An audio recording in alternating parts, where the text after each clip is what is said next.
We'd like to welcome you to the Side Dive Podcast, Texas Game React.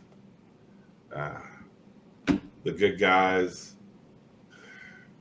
took it on the chin by this much. Went down to Austin. I think the line finished at 16.5-point underdog. And by the skin of their teeth, Texas prevails over Iowa State 24-21. Damn, I tweeted out, can these boys catch a break? I mean, if there's a team out there that deserves a break, it is these boys here. And I say that, I mean, obviously every team says we need a break. But when you lost 4 games by a total of 14 points, man, you deserve a damn break. Yeah, and every game pretty much comes down to the last possession too. Yeah, it's not like there's a mad scramble at the end and to come back from 17 down or something like that. It's like it just stinks that week after week you can point to just a handful of plays that tilted the game. Yeah, and this one, unfortunately, I mean, was no different.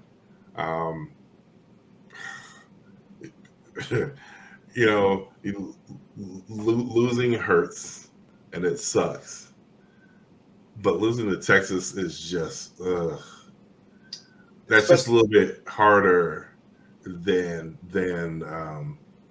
normal, and especially that way. I mean, because they didn't really outplay. I mean, we had our chance. I mean, we could have won that game by probably a touchdown or so,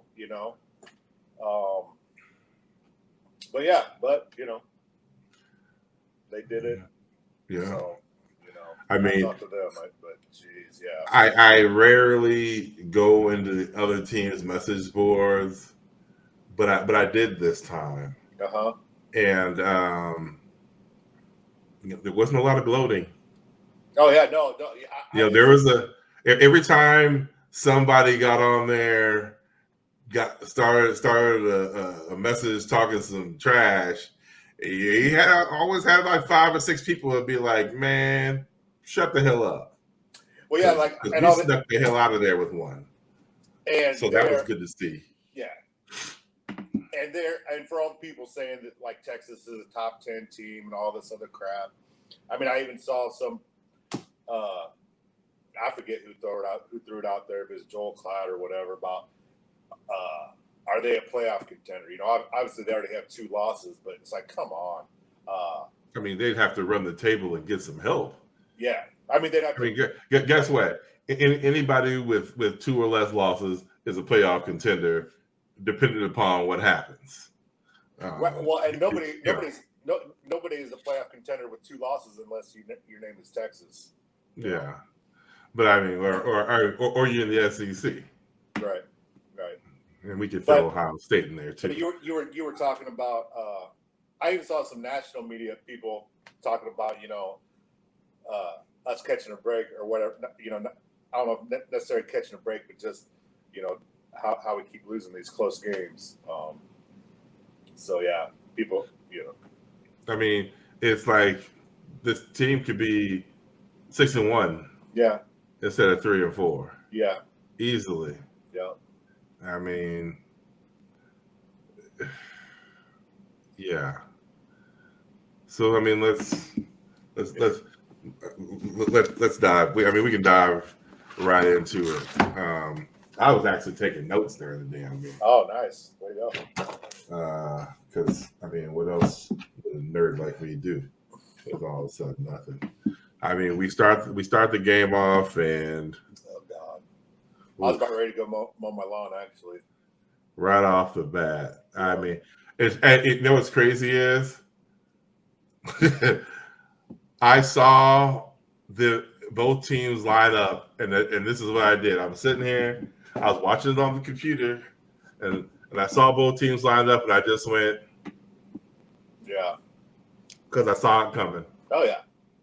I mean, it was as plain as damn. Like they even snapped the ball, and I knew damn good and well this is getting blocked. Oh, of all the things to switch on our special teams, Campbell has never had a punt blocked since he's been here, and they switched the formation of the blocking backs for the punter. I don't get it. Of all the things we could switch on special teams, that's it. You know, Well, it's just like. And one of the things I didn't like is I don't like the personnel that he's using as blockers back there. He's got linemen back there, and now if you have a linebacker back there, maybe and there's three dudes coming at two. Well, But see, I think that's what happened against Iowa. Though they had I don't know if Orion Vance is still back there, but they had him back there, and I think he might have got blown up on one of those. So that one was more dude reaching up. Yeah, but this was just plain. This dude didn't even really have to angle because that dude didn't have feet back there. But anyway, it didn't matter. Yeah. They had three speedy dudes. I mean, they got a running back back there. Right. I mean, a running back comes in there and gets the damn block. Yeah. So I didn't think Perkins looked slow on that. I mean, I don't think he's. I think he's sped up his. I don't think he looked slow. That guy was in there so fast, it wouldn't have made a difference what he did. I don't think what Perkins did. You know, that's not on him. Yeah, I mean, no, that was a blocking scheme thing. Yeah, because you saw what happened afterwards. A third dude's back there. Yeah, I know. That's yeah, exactly right. Yep. So I don't know. I mean, I harped on it the other show about special teams coach, and I mean. It basically comes down to you basically can't really tell a football coach anything until he figures it out himself. And I just don't understand what more. I mean, in all of his years. No, but this wasn't a problem before. Punt block, punting. But my thing is, it's like every single year, it seems that there's a new problem with the special teams, and that's why I'm like, why don't we just? I mean. Yeah. Why are you so stubborn that you won't bring a person in where that's? I mean, if that's the case, why have a quarterbacks coach? Yeah. I mean, why have Kemp back there to help with QBs? Yeah. I mean, this is. I mean, but you have one dude to take care of four guys, but you don't have a special teams coordinator because you can't. It just doesn't make any sense to me that you talk about three facets of the game and then you're diminishing. It's like me putting $100 into this to make it grow, $100 into this making it grow, and then putting $10 into this making it grow, and then being surprised when these two things are growing fast and this one is barely moving. Yeah, I mean, well, the other thing is you would think it would take more off the plate of the coaches that have to contribute more to special teams because there's not a guy that's that's doing it, But like I said, I mean, I obviously there's however many teams in Division I, but I would love to see how many have had these kind of special teams gaffes over the seasons. Right. As many as Iowa State has had when you're talking about punting, kicking, returns. I know there's a fair amount of teams that don't have special teams coordinators. I mean, Oklahoma State comes to mind. So it is a thing, but I don't understand it. But I don't hear about this shit from them. Yeah, it's I mean, it's there's a interesting, though. difference. Yeah, I think if you're not having any problems, guess what? Nobody's talking about it. right. But when you're having problems year after year, I mean, Yeah.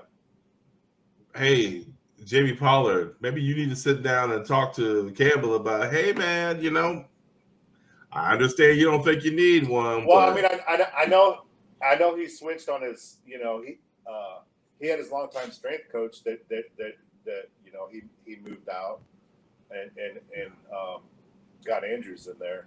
So you never know. Who knows? I mean, yeah, I mean, it's because before it was pretty much kick return, or kickoff. Our kick return defense to me was always, especially in the 2020. But anyway, we could talk about this for the whole show. so yeah, for real. But so that got us off to the bad start, and prior to the block punt, we saw something we hadn't seen, and that was offense putting Deckers on the move. And when I saw it, I was like, oh, okay, get this dude quick, don't have him be a statue, get him out of the pocket where he's rolling some. I was a fan of that. And as the game went on, there was more success. And we saw what happens when he just stood in the pocket. So that was good to see. Well, we saw what happened when he ran the fourth quarter. Well, and I mean that was. Dude, I mean the way he hit the ground, I was like, oh my gosh. Well, we'll get to that. I mean, yeah. We'll get to that. But I thought that was cool. But block play happens, and it's like, oh snap! Thank goodness their two dudes look like the Three Stooges and ran into each other and couldn't scoop and score that, because the defense then did its thing, like they've been doing, and they held up and only allowed. Actually, they missed the field goal. Yeah. So yeah, it's even. I mean, that's what it ended up being. I mean, shout out to the defense. Yeah. For holding up, and then shout out to that kicker for missing.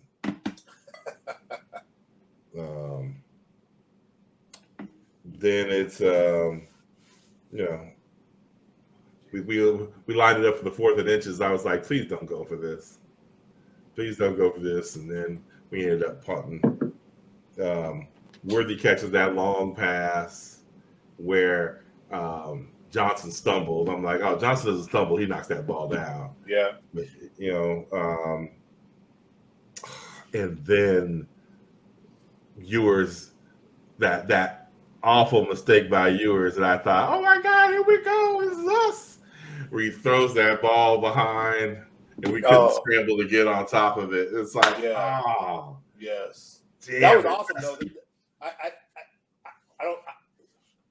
It was either Anderson or number 11, the freshman that I think it was the freshman. I can't think of the kid's name right now, but he played a lot in this game, but blew up that running back on the screen pass, and Ewers didn't know what to do. Yeah. I mean, he snipped that out and just blew that kid up. He did the right thing. That dude was just in the wrong. He should have taken a couple more steps back. Yeah. And that's a rookie thing. Yeah. That's not playing enough to get that in his head. And it almost paid off big dividends for us. It ended up paying big dividends because they had to punt. Yep. When they had some momentum and going. We get the ball back, and Deckers is finding other receivers. Noel catches, Stanley catches. We got hit with that substitution trick, as I like to call it, where when the team subs late, the offense subs late, and the defense is just like, oh, we're going to take our damn time. Then. Yeah, they got to do something about that. I mean, my thing is, why are our teams subbing so late? This is true. I mean, why when it's 15 seconds left on the clock and teams are purposely doing that, Yeah. Why are you subbing so late? Don't Yeah. don't sub because you're either going to take the 5 yards or you're going to have to burn the timeout. I think it's just a dumb practice on a team on that team's part. You got 200 damn players at your disposal. You know, you got to be able to. Now that you know that's an actual thing, and I don't know why every defense isn't employing it. Well, Oklahoma State got warned for it. Well, see, they have 3 seconds after the sub. Then the defense has 3 seconds to make their sub. Okay. But to initiate the sub. Okay. And then it's up. So if there's a dude who's you have to make a concerted effort to get off the field, but you can at least slow it down enough that you can cause that other team. The refs can fix this problem real quick by just starting to play.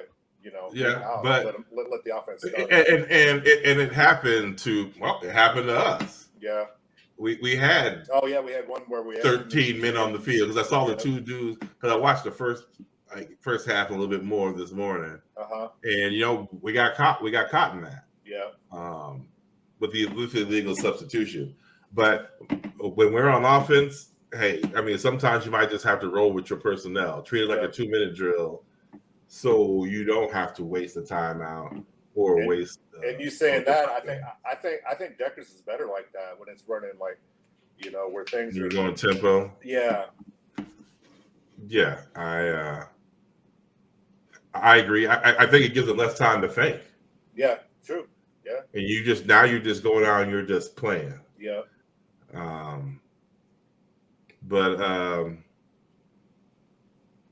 So yeah, finally other receivers, including Noel with that TD. I mean, that was the TD pass where he came on the loop and then angled up and he was wide open. Was that the first TD?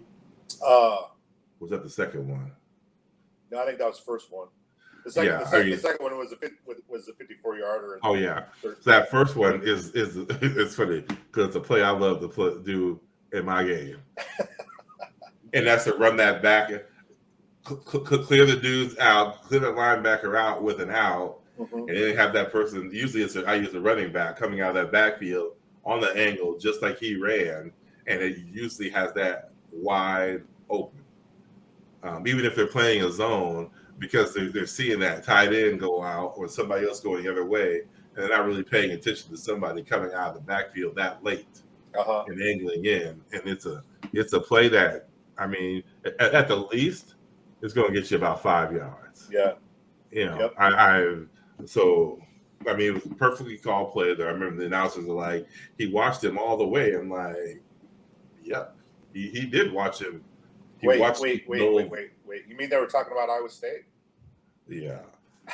So he caught it, touchdown.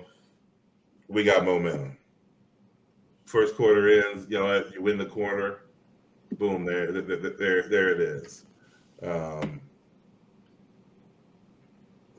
We got Texas gets the ball second quarter. Ewers throws that bad pass to a wide open Cooper on fourth and short, which I was shocked that they threw the ball.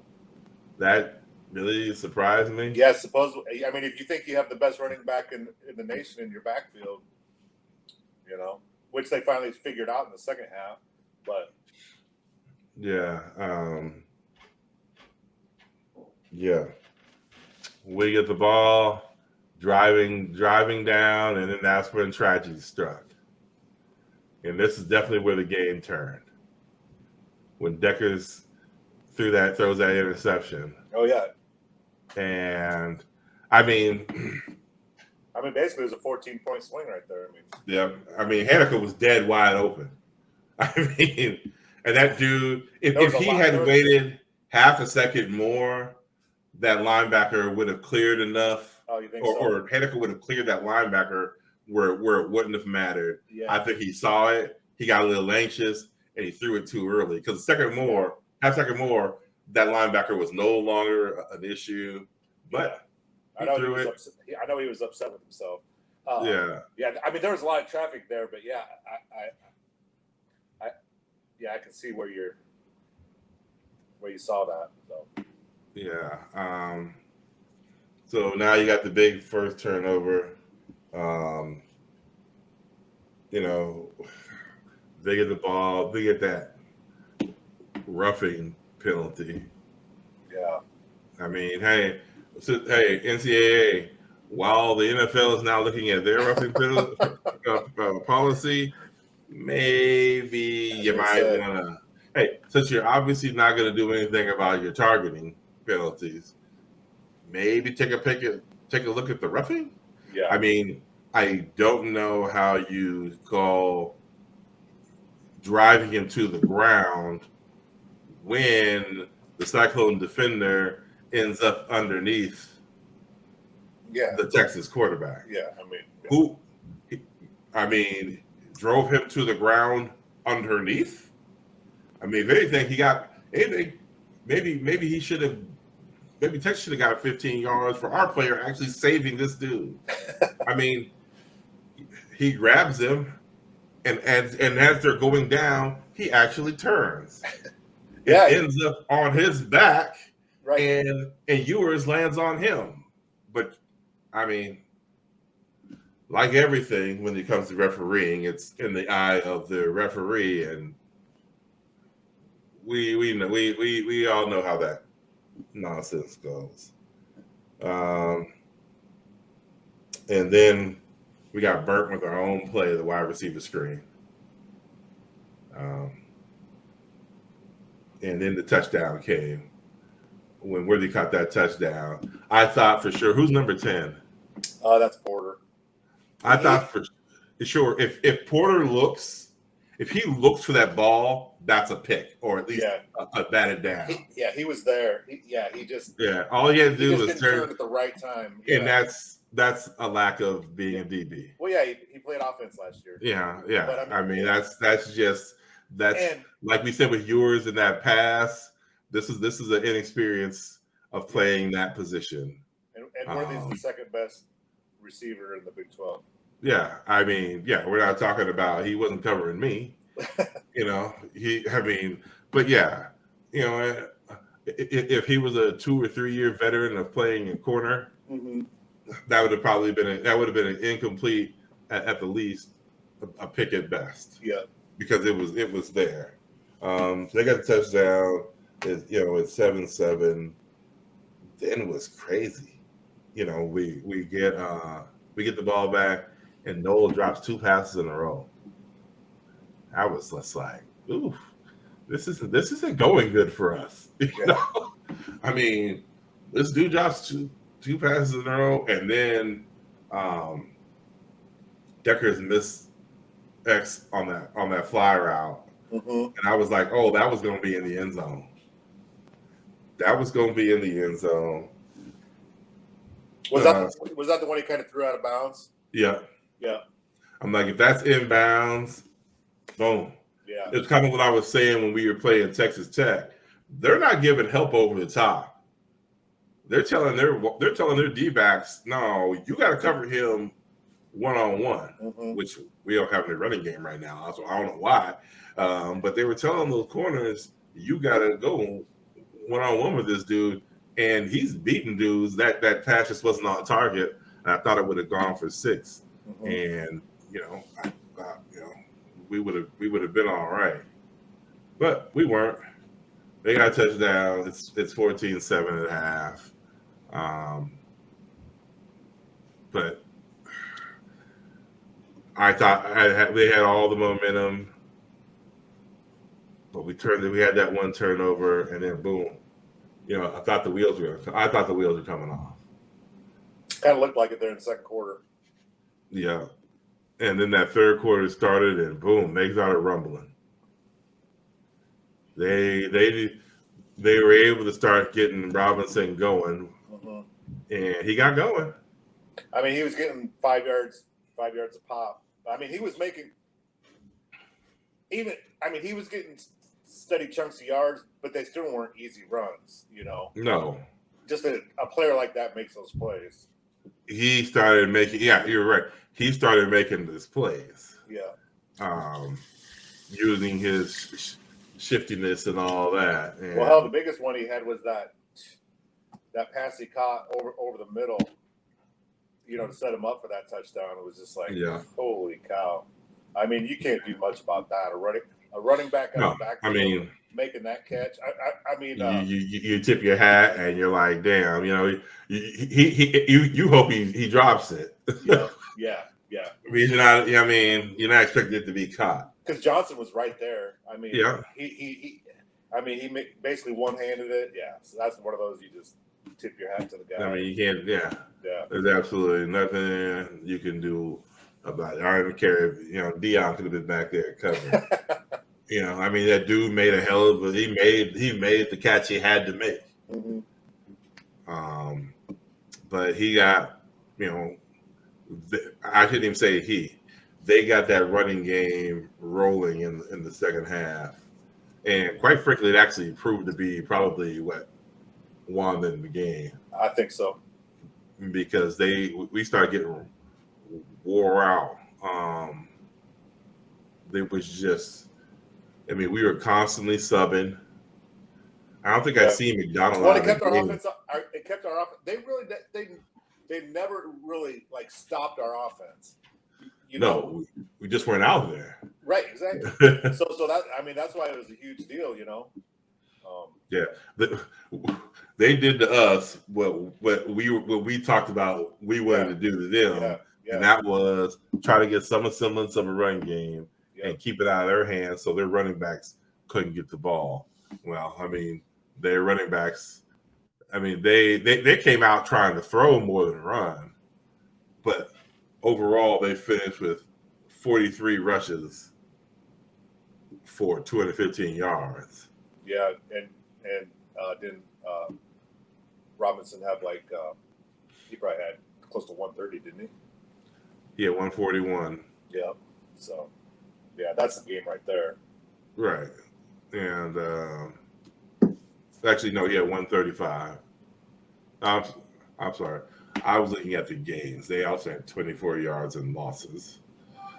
They finished with 191. So 4.5 yard average. That's compared to our 28 rushes for 74 yards and a 2.6 average. Yeah. The running game, they were talking about whichever Worthy did better, that team's going to win the game. I'm like, well, no. Whichever running team did better, that was them by a long shot. But I just think, they got worn down. Defense got worn down, and not having Reader hurt. I like the way our young guys play, though. Oh no, they played. Right. They played great. Reader out, it's not going to be great, but I did like the way the young guys played. Yeah, I thought they got tired, and there was a lot of shoulder tackling, a lot of arm tackling. Yeah, a lot of we're just trying to go for our shoestrings. Well, they hadn't played against a running back like this yet this year, obviously. But back to our running game. This is just my personal belief. I don't think either Brock or Norton are 100%. And we were talking about how Robinson was making these runs, more or less on his own. I think if Norton and Brock are both healthy,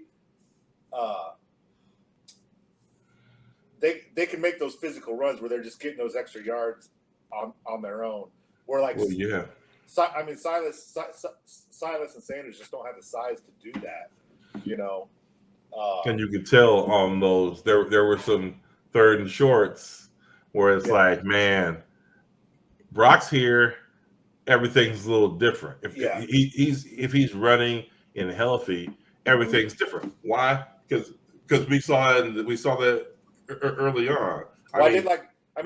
Norton did have that one on that 3rd and 2. I can't remember if it was late in the third quarter or early fourth quarter. He just tore it up in there. And that looked good. But just from what I see, I think those guys are like on pitch counts. It seems like, you know, they're not 100%, so they can't be out there more. I mean, Yeah, I that's just mean, my personal. I thought they used Brock for his time out there was mainly as blocker. Yeah, But I mean, when I think of Iowa's front, I mean Texas's front is. I mean, Iowa's front is just as good as Texas's.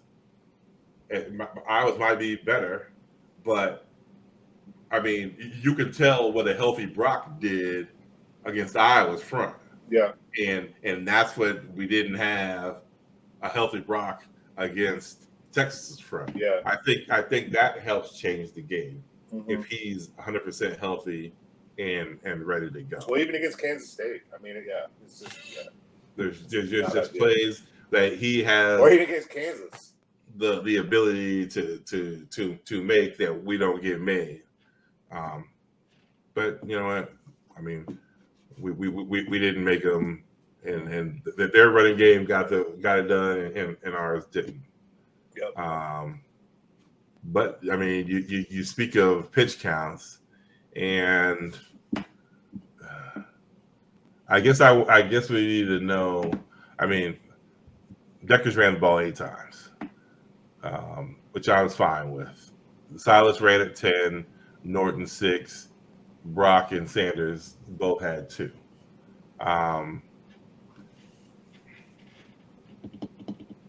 I'd like to see. I mean, how's Silas out of the backfield catching passes? Dude, Hunter's is not great with that swing pass to the running back out of the backfield because he overthrew Silas on one of those, and I know it's happened at least once a game because there was one where he could have thrown it to Brock swinging out of the backfield for the safety valve. Do you remember that play? I think it was in the second quarter, you know, and he just didn't do it. Yeah. No, I don't know. He might have taken a sack on that play. I mean, you can throw it a mile, but you can't throw it 5 feet. You know, well, I mean, he's got the same velocity on it. Yeah. Yeah. But I mean, if he's, I would like to see Silas more in that third down and long. If we're not going to have him in there, if we're not blocking, I would just because of his size and he could be more elusive against the linebacker. Yeah, I would like to see him more in that third down back role. Well, Brock is still, if I see him in there on third down, I assume he's not staying back there to block, and that's fine. But how many teams? More than likely, the responsibility for him is going to go to the middle linebacker. Yeah. And now you're asking a middle linebacker to mess with the scat back, and that's disastrous at times for teams. But I would like to see Norton with. I mean, it's like we want to see these running backs with more touches, but it looks as though they're content to be an air raid team. I mean, he's throwing. If I see 36 passes, I'm thinking we were behind. Yeah, I'm seeing the stats and nothing else. I'm thinking, damn, we were behind. Well, you know, I was surprised when he's still throwing almost 70%. For some reason, I don't know why. I just assumed that it dropped. But anyway, I mean, yeah, and maybe they just don't think they know the health of the running backs, and obviously, so they're game planning that way. So, I mean, we're probably going to see that many passes every game until those guys are better. So, yeah. So, I mean, if we need to hopefully with this bye week coming up, and we get can some get help. everybody get these running backs healthy, because that's going to be a key going forward. Targeting? Did you think the last play was targeting? Dude, of course. And like I said, dude, I think Campbell thought I was worried about his health when just the way he went down. And you know, like how when guys hurt their knees, they'll just drop the ball, like whether anybody hits him or not. I think as soon as he got it in the head, he just dropped the ball. And like I said, I mean, do you think he would have been able to come back in even if they would have made the call to finish that game? I don't think so. No.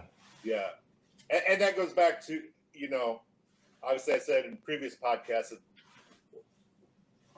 my personal opinion was that's why they weren't running the ball with him, for that reason we saw.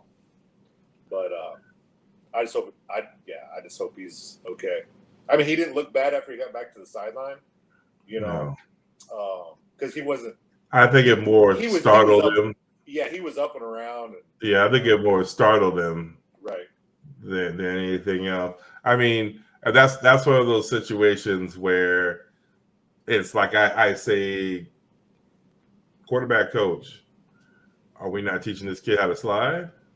Well, that was a run up the middle, and he was just going balls out. And I mean, at the end of the game, I mean, there was no sliding involved, in that play. So did you think it was targeting? Yes. Yeah. For I mean, the thing that annoyed me the most, for what I've seen called on us for targeting.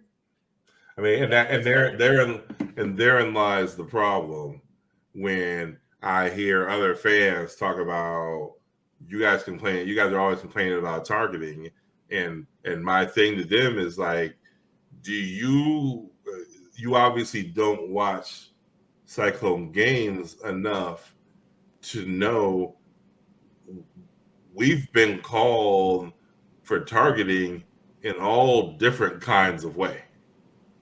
I mean, hits from the front, hits from the side.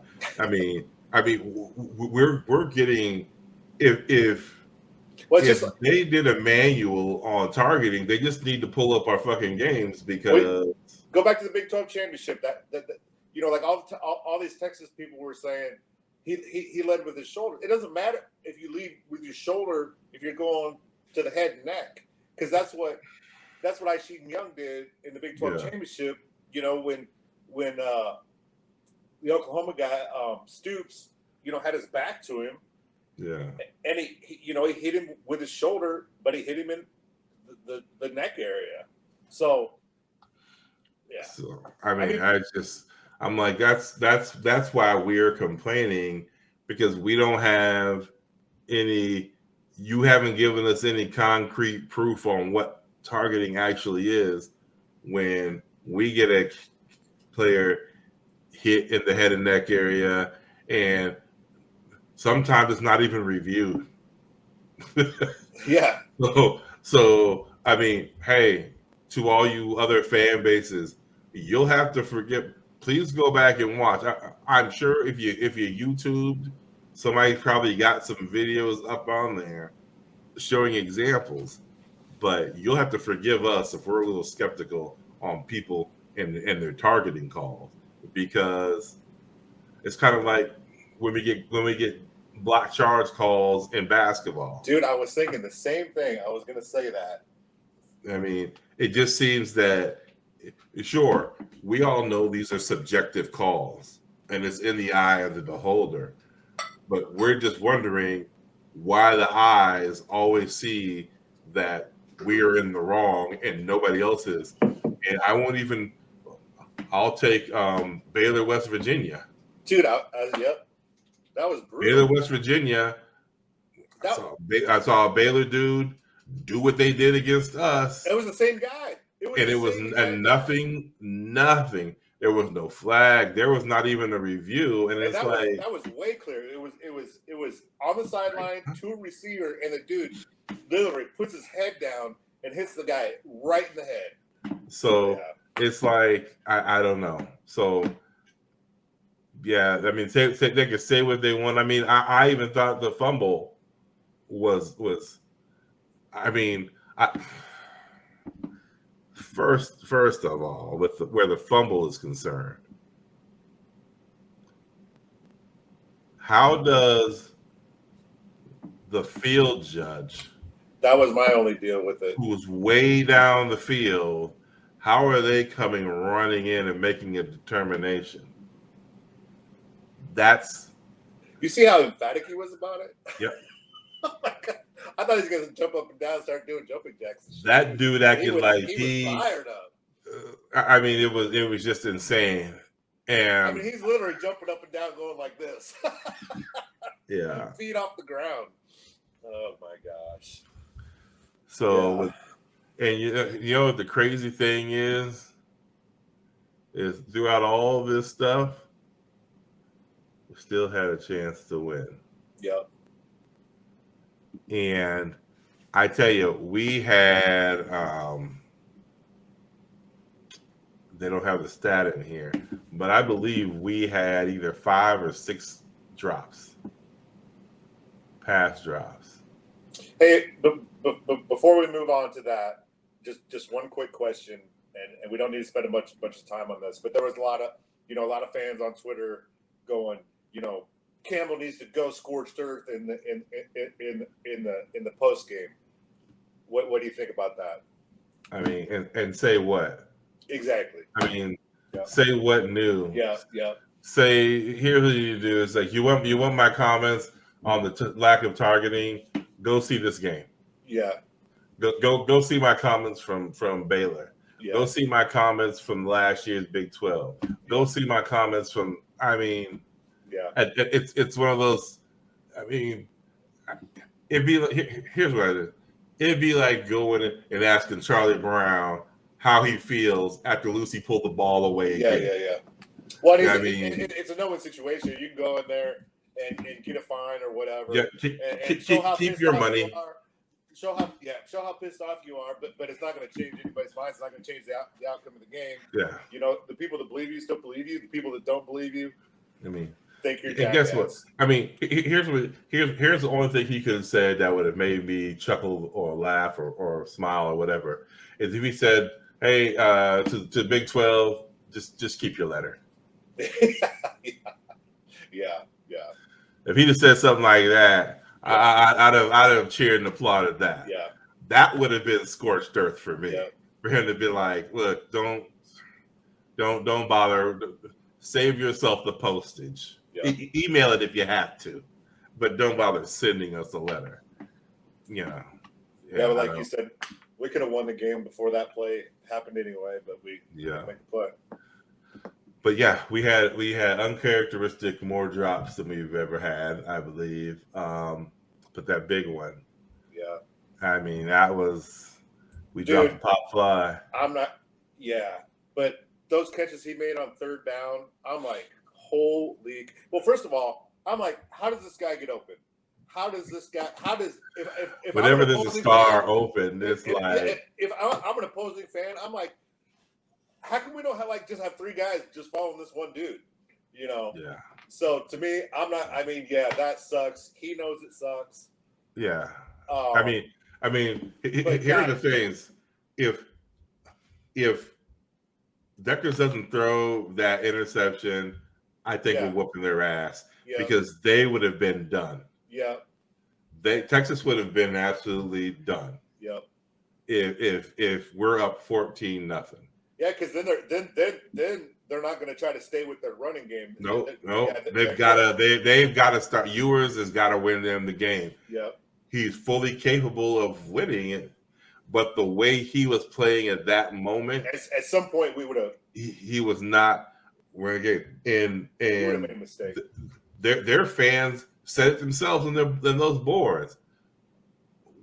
we're going to have some problems going forward because the people were calling for Card to play because they're like Ewers got really confused by what Iowa State was doing on defense. Well, yeah, but see, and they still say Iowa State, but they don't. I mean, from what I've seen, I mean, between us and Kansas State, I think are the two best defenses in the conference, and I think statistically we might be better, but I'm not sure. You know, so for statistically them, we were number one in the conference. Yeah, going into the game, right? So, you know, to me, they have to give the kid a break on that and realize. Well, and I'm sure they will, but I mean, compared to what he looked like, I mean, you got to think they got a small sample size. Oh, against Alabama, yeah.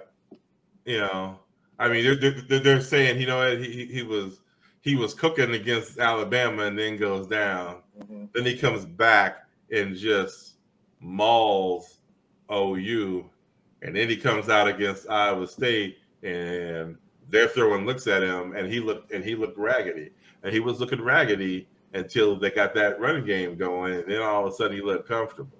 Yep. But you know, I mean, hats off for him for calming down and making the plays that he needed to make. We're just a few. I mean, there's a few plays in that game. I mean, the drops by Noel, the interception by Deckers, the big drop by Hutchinson. Yeah. I mean, those are all. That's all in that. Like we started the show with. Mm-hmm. Can these dudes catch a break? Yeah. That's those four things are right there in that break catching category. They're figuring it out. I truly believe they're figuring it out. What they need to do to win. Yeah, I mean, it sucks. The record is what it is, but I mean,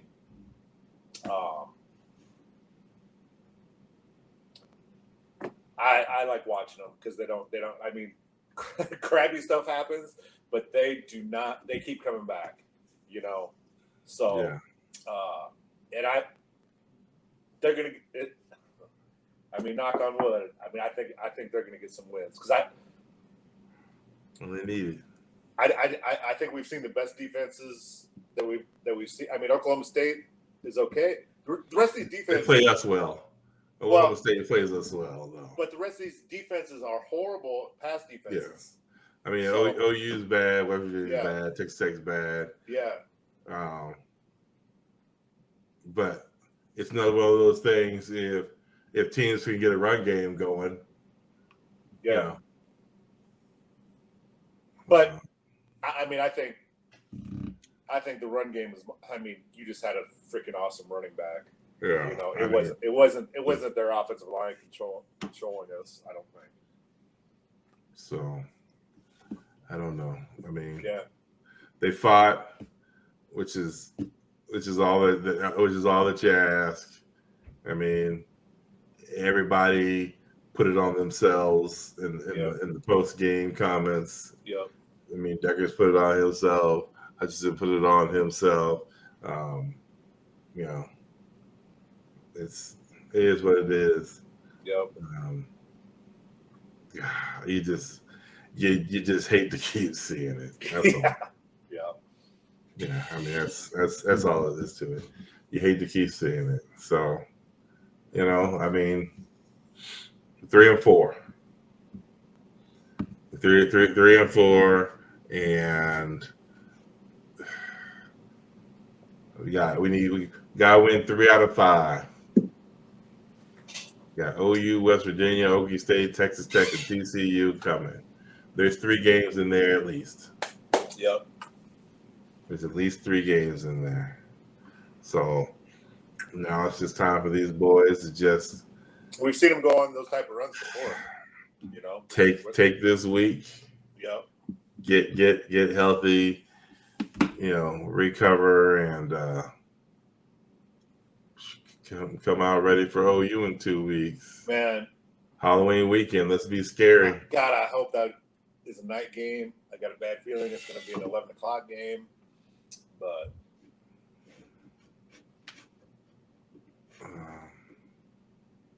You think? yeah, I just got a bad feeling. Well, it's going to be one or the other. It's not going to be at 2:30. I don't think. let's see. That weekend, the matchups are TCU and West Virginia, Okie State and K-State. That'll be the marquee game. So that'll be the 2:30 game. OU, Iowa State, and Baylor, Texas Tech. TCU, West Virginia, or Baylor, Texas Tech might be the 11 o'clock game. Yeah. Second, I'll be right back. Yeah. So yeah, I got all the confidence in the world in these boys that they're gonna right the ship. This is not a 4 loss in the row program. It's some bad luck. I don't know if we gotta get a voodoo doll or something. Do a seance, exorcism. We need a boot. Maybe we'll do the boot. We'll have a boot of 2. Yeah, we'll have. I heard there may be another boot on the way. Really? He told me. Yep. Who said that? Our buddy Brian Peter. Oh, is he coming out? I doubt it. You said I doubt it. We can get him over for a game watch, but I don't know if we can get him down in at the stadium. No, we're not doing a game watch until the end of the season. We need that good luck before that. We need it now. Yeah. Oh shoot! We're gonna have to have a talk. We're gonna have to rally the troops and get some people out to the damn tailgate. Like, look, you can go home and watch the game, but we need y'all out there to do the damn boots. Okay. I know we'll have some visitors for the OU tailgate. Oh, okay. Well, that's cool. Parents gonna come out? No, some other people. Oh, all right. Cool. Well, if the boot comes out, they may be. But the parents might swing by for that. Are they gonna bring any fairies with them? Oh shoot! You had to be here for the pre-show. So, all right. With that being said, y'all know it. Y'all know what it was. It was 24-21 loss for the Clones. These boys will be back. Yep. Guarantee it.